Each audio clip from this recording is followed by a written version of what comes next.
Урматтуу Садыр Нуркожоевич, бизге президенттик башкаруу болбойт экен.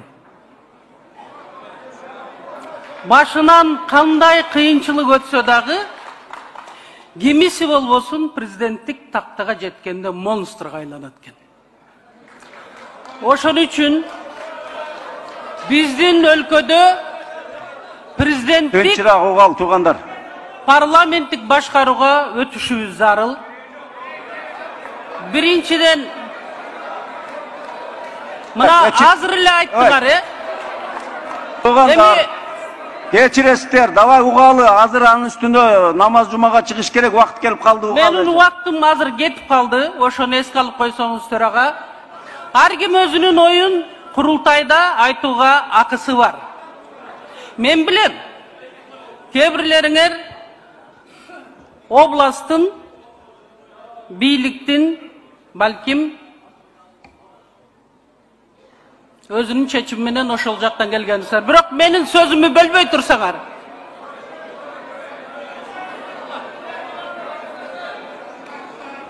Урматтуу төрага, менин убактымды кайрадан берип койсоңор. Биринчиден, мына ушундай сунушту айтат элем.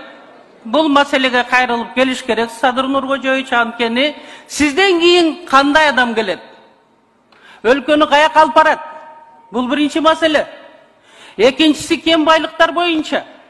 Менин билишим боюнча, балким аны кичине оңдоп койсоңор керек. 33 компания 300 сомдон сатып алып, чет өлкөлүктөргө сатып алган, биздин жарандар сатып алып, азыр кем байлыктар сыртка чыгып атат. Ошону караш керек. Үчүнчүдөн, мына айтып атасыңар, биздин балдар ооруп атат деп. Анда улуттун ден соолугуна көңүл буруш керек. Биринчиден. Улут бар, эл бар, мамлекет бар. Анан барып туруп бийлик төбөлдөрү президент болот. Анан дагы айтайын дегеним, энергетика тармагы боюнча, суу боюнча. Мен ачык эле айтып коеюн. Баткен, Жалал-Абад, Ош областында жерлерибиз тарып кетти, чегараны чечебиз дегенден кийин. Билесиңерби, канчалык километрлер тысячи кетип атат. Ошон үчүн абайлагыла. Бул маселеде өтө катты тургула.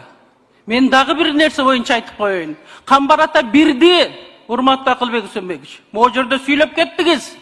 Балким кошуна өлкөлөр менен салабыз деп. Билесиз да, сиз кайсы бийлик менен гана иштеген жоксуз? Кайсы бийлик менен гана иштеген жоксуз? Канча президентти кетирдиңиз? Айтайын дегеним, Камбарата бирди, бул суунун башы, ГЭСтердин башы. Эгерде кайсы өлкө менен салам деп атасыңар, Өзбекстан менен, башканы мененби, анда бизди эгемендүүлүк өлкөдөн ажыратып коесуңар. Биздин алтындан да кымбат бул суубуз, энергетика. Ошон үчүн бул оюңардан кайткыла деп айткым келип атат. Анан коррупция менен күрөшөбүз деп атасыңар, Садыр Нуркожоевич. Күрөшүп атасыңар. Кана? Министр энергетика могу жерде отурат, Камчы Кыдыршаевич, көрүп калдым. Ушул жердеби? 20 миллиондон ашык ушарп кетирген азыркы Талай Ибраев деген министр болуп отурат. Кечирип койсуңар, менин убактым кетип калды. Доскул деген. Азыр кышта биз кыйналабыз. Бул өтө татаал абалга келип калабыз. Ошон үчүн мен айтайын дегеним, коррупция менен күрөшсөңөр, анда депутаттарды коркутпай, өзүңүздүн командаңыздан баштаңыз, Садыр Нуркожоевич. Аларды крышевать этпеңиз.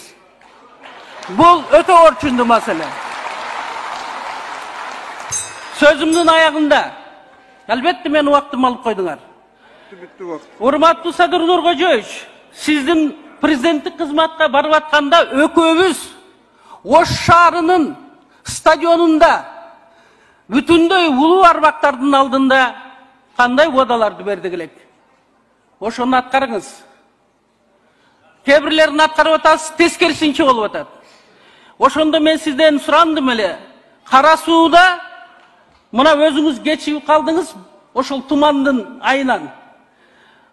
Маадайлы өкмөтүнөн отузадырдын айыл өкмөттөрүнөн жер бөлүп бергенбиз. Аэропортто которуш керек. Себеби 5 минут биз көтөрүлүп, Өзбекстандын территориясы менен учуп кайрып конобуз. Көрдүк миңдеген жылдар кошуна болгон өлкөлөр кандай гана бизге мамиле жасап атканын. Бул бир. Экинчиси, азыр мен айтып коеюн. Садыр Нуркожоевич, дагы бир нерсе. Бул курултай. Bir 10 sekundda жыйынтыктаңыз. Бул курултай ачык айкын болобуз десеңер. Кимиңер кандай сүйлөйм десеңер, муну айтып атасыңар, сый мамиле жасагыла бири-бирибизге деп. Кана сый? Кана сый? Уккыла ушул сыйды дагы, сөздү дагы, бири-бириңерди сыйлап алгыла. Себеби бардык эле бийликтин колунан келбейт. Кошоматчылар, патхалимдер пока бизден жоголмай сайын биздин өнүгүү өсүп болбойт. Акылбек Сөнбекович, дагы бир маселе. Силер крупный бизнесмендерге үйрөтүп атасыңар. Накладнойлорду